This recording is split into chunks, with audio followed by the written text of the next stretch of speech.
When I first started at Gripple was in 2019. I was a production operative and then heard about the lean manufacturing apprenticeship towards the end of last year. I thought it'd be a great opportunity to progress further in the business. Since starting the apprenticeship, we've been having weekly lessons with a tutor. We also have functional skills lessons just to get us up to scratch with everything again. I'm at Gunworks. I'm learning the handcraft area, so doing the Gemini machines.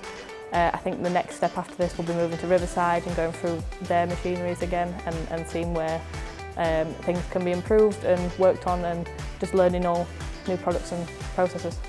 It's not just a business, it's more like a family because we're all intertwined and everybody knows everybody, and it's just a really nice environment to work in.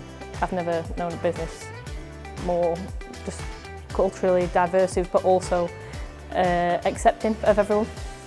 For me, I would just like to keep progressing. I have an interest in going into the engineering route of things. Whether or not I go down that is a different thing. There's so many opportunities that this opens up.